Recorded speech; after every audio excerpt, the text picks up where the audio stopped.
Penguin Random House Audio presents The Ghost Variations, 100 Stories by Kevin Brockmeier. Read for you by Vikas Adam. It is not hard to imagine a ghost successfully. What is hard is successfully to imagine an object, any object, that does not look like a ghost. Elaine Scarry, Dreaming by the Book. Tell me what you see vanishing, and I will tell you who you are. W.S. Merwin, for now. Ghosts and Memory. 1. A notable social event. The ghost in the law firm's doorway never stops leaving. Every few seconds, she glides across the threshold of the exit, steps suddenly to her left, raises the back of her right hand to her cheek, and starts over, her face bearing a sunken look of hard concentration. She does not return to the spot where she began exactly. She recurs there. Her irises are white with death, her skin silver, her hair a gray-green Spanish moss. 107 years ago, in this very hall, when the law firm's warren of desks and tables was a ballroom with red oak parquetry and a hammered tin ceiling, the young physician on whose attentions she had set her heart had spurned her for the linener's daughter, putting his lips to her plump pink knuckles and declaring his infatuation before the entire room. Back then, the ghost was only a living girl of 15. Though she tried to leave furtively, at the doorway she stumbled into someone's manservant, a tall oak post of a fellow who punctured the silence between waltzes with, "I do beg your pardon, miss," and then, seeing the tears on her cheeks, "Are you not well?" The girl lifted her hand to her face in a spasm of embarrassment, then ran off into the square. Now she repeats the same maneuver again and again, but with a million minor variations, raising or lowering her elbow, rotating her ankle a quarter inch to the right, pivoting her waist to move the bustle of her gown. She flees through the door, then flees through the door again. She brings her hand to her cheek, this time as if to fend off a blow, the next as if to swat an insect, the next as if to test for a fever. She separates her fingers slightly. She adjusts the angle of her wrist. It is not for shame that she haunts these few square feet of the law office, but for the inadequacy of the original gesture.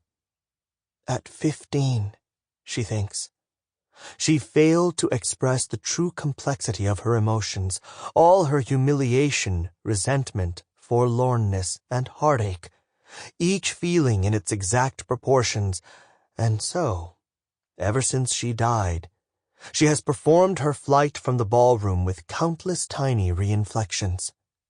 She is like a singer who cannot stop trying to perfect a particular syllable. When she was alive, she spoke the moment. In truth, she mumbled it, and now she is trying to sing it. Sometimes, in the long hours of a summer afternoon, when the paralegals at their desks are seeking a distraction, they watch the ghost emerging from her pleat in space and time and wonder if their lives will slip by like hers did, leaving them fastened so hopelessly, so desperately, to the past. As if a life could work any other way.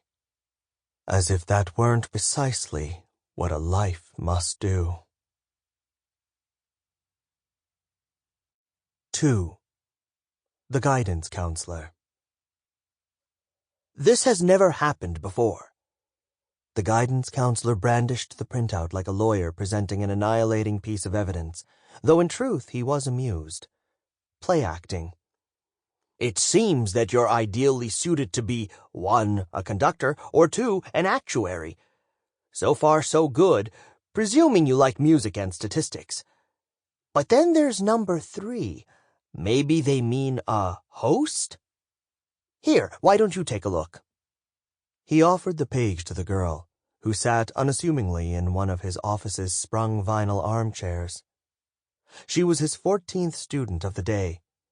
Without a file to consult, he could not remember who she was, her GPA, how she had tested, or which extracurriculars she boasted, but in almost 40 years on the job, he had developed a knack for swift appraisals. So then, a grayish girl with wiry hair and jeans that bunched at the knees, quiet and deferential. Not a troublemaker, not even a nonconformist. To his best assessment, a classic B student, which made her career aptitude results all the more ridiculous.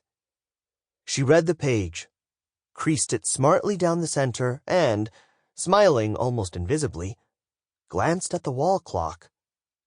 She said, "We still have 25 seconds.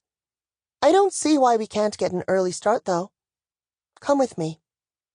The girl led him into the lobby, where a tall bank of tempered glass windows showed the blue sky, a few tousled-looking pine trees, and the car dealership across the street. The guidance counselor was not sure why he had allowed himself to follow her. Letting his counselees believe they were in charge almost never ended well. He was usually smarter than this. He remembered what it was like to be their age, tantalized by dreams and visions. Pianist, novelist, movie star. All those sunlit futures you imagined for yourself before you took out a loan, enrolled in the nearest state college, and earned your ed-psych degree. The guidance counselor had never married, had hardly even dated. It was better, easier, he had decided, not to disturb anyone with his love or his sadness. And, honestly, he found more fulfillment in the commotion of the high school, with all its teenage theatrics and uncertainties, than he did anywhere else. Take right now. The halls were bustling, turbulating, as though the bell had just rung, but an elemental silence presided over the scene. It was not the usual vortex of students and teachers, though, who engulfed him, but something else. A crowd of ghosts. In a single fixed moment, he watched the light shining through them, the sparks of dust that pierced them like comets, watched their strange underwater way of moving and the stillness on their faces, the repletion. Ghosts, he thought. No question. When he tried to speak, he found that he could not use his voice. But the grayish girl with the wiry hair nodded, as if she understood him anyway. She stroked his cheek. She took his hand. Her eyes were full of kindness. 3. A hatchet, several candlesticks, a pincushion, and a top hat. The man keeps waking from dreams he has presumed, while sleeping, to be real, then apprehending, through some commonplace object pregnant with dream meaning, that they must have happened after all. Every morning, the same dumb story. Just now, for instance, he sat up suddenly in his bed, centuries and continents away from the beautiful green-eyed princess whose devotion he won by vanquishing a dragon, and then discovered, to his surprise, that he was clutching her locket and chain. He draped it from his bedpost. It nestled there against the locket of the prairie school teacher who mistook him for her long-lost son, and the locket of the stage actress who was also, to the rapture of her fans, a swarm of yellow jackets, and the locket of the Russian countess who posed watertight riddles to her suitors and then had them killed, and a dozen others like it. All of them transported out of dreams he had perceived as actual until he awoke, when he deduced that he had merely been sleeping, until he noticed the object in his hand, and he realized that he hadn't. Most of the items he has woken with are similarly small and trinkety.